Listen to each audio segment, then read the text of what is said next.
everyone, what's crack-a-lackin'? My name's Amel and you're watching Newsbreak. The US is in the final stages of its midterm elections.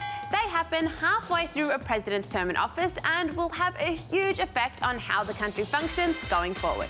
Here's Joe.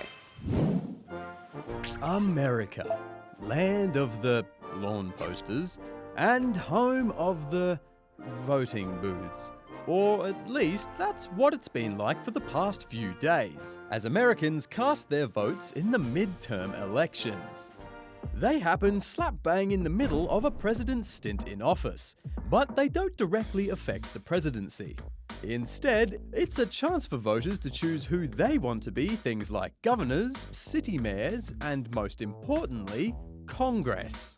Congress includes the House of Representatives and the Senate, whose job it is to make new laws or change existing ones. It's about reproductive rights, it's about the environment, it's about ensuring that everyone, has an opportunity to vote. The economy is rigged for the wealthy, and if we don't change that, we're sunk.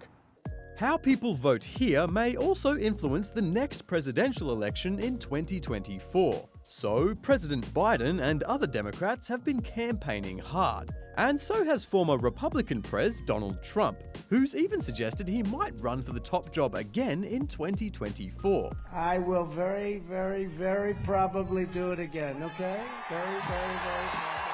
The midterm votes are now being counted, but we won't know the full outcome until later in the week. Overall, it's an exciting election and I'm happy to be a part of it. Did you get a good look at last night's blood moon? Well, all of these people around Australia and the world definitely did. It was at its reddest here around 10 p.m. Eastern Daylight Time when the sun, earth and moon all lined up. Unfortunately, if you missed it, you'll have to wait 3 years for the next one. Spring is definitely in the air, but it's not good news for everyone. It's actually the worst hay fever season that's been recorded in more than 5 years, and it looks like it's sticking around. Here's Justina. Spring finally feels like it's here. The birds are singing, flowers are blossoming. Why? Yep, it's officially hay fever season. Hay fever, or allergic rhinitis, has a habit of getting up people's noses. In fact, it affects about 1 in 5 people, including me. It's triggered by breathing in grass, pollen, dust, or even pet fur. It can cause itchy eyes, a runny nose, or sneezing, and can even increase the risk of asthma. People in Victoria have been warned that today is particularly bad. See, October was the wettest month on record for the state, and maximum temperatures were below average. But this week, Victoria is experiencing its first real taste of spring. And with a top of 29 degrees in Melbourne today, well, it's pollen central.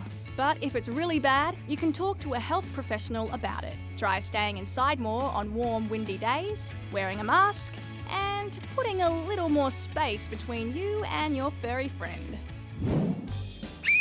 Stop! All right, you can go now. Animals on the move. The crab apocalypse is here!